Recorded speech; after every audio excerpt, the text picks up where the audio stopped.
আপনি যেভাবে ফেসবুকের মধ্যে পোস্ট করছেন এইভাবে পোস্ট করলে আপনাকে কিন্তু স্প্যাম পোস্টিং কন্টেন্ট ক্রিয়েটর হিসেবে ফেসবুকের তরফ থেকে কিন্তু ধরে ফেলা হবে এবং যার ফলশ্রুতিতে পরবর্তীতে আপনি আর ফেসবুকের মধ্যে গ্রো করতে পারবেন না।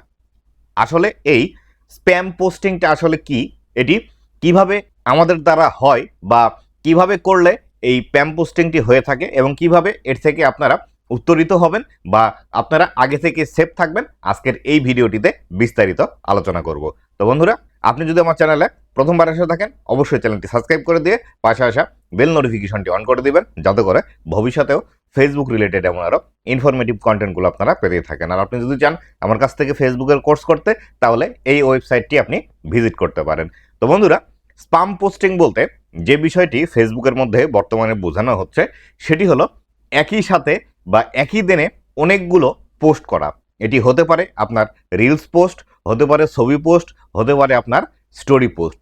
তো এই ক্ষেত্রে আপনারা যারা একই দিনে বেশি সংখ্যক বা একই সাথে বেশি সংখ্যক পোস্ট করার টেন্ডেন্সি আছে, অবশ্যই আপনারা এই বিষয়টি এড়িয়ে চলবেন।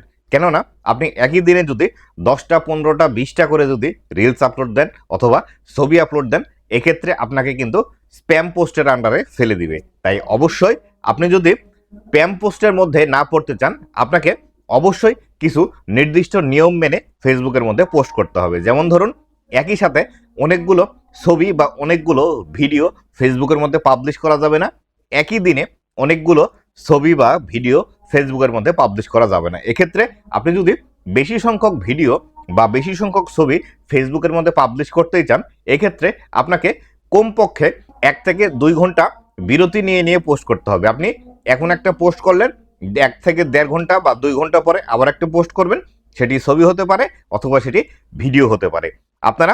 আপনাদের যাদের অনেকেরই কন্টেন্ট মনিটাইজেশন আছে, বেশি ইনকাম করার জন্য আপনারা কিন্তু এই ভুল কাজগুলো করে থাকেন, যে আপনারা একই সাথে এবং একই দিনে 10টি 15টি 20টি 30টি পর্যন্ত কিন্তু ছবি বা ভিডিও আপলোড করে থাকেন। তাই অবশ্যই আপনাদেরকে বলবো, আপনারা এইভাবে একই সাথে এতগুলো পোস্ট না করে 1 থেকে 1.5 ঘন্টা বা 2 ঘন্টা নির্দিষ্ট একটা বিরতি দিয়ে আপনি সেটি পোস্ট করতে পারেন। তবে অবশ্যই সারাদিনে 8 থেকে 10টির বেশি পোস্ট করবেন না। 10টির বেশি পোস্ট করলেও কিন্তু স্প্যাম পোস্টের আন্ডারে আপনাকে নিয়ে যেতে পারে। তো আশা করি বিস্তারিত বিষয়টি আপনাদেরকে বোঝাতে পেরেছি। তো বন্ধুরা, এই ছিল আজকের ভিডিওটি কেমন লেগেছে অবশ্যই জানাবেন এবং ভবিষ্যতে ফেসবুক রিলেটেড এমন আরও ইনফরমেটিভ কন্টেন্টগুলো পাওয়ার জন্য অবশ্যই আমার ফেসবুক পেজ এবং ইউটিউব চ্যানেলের সাথে থাকবেন। ধন্যবাদ সবাইকে।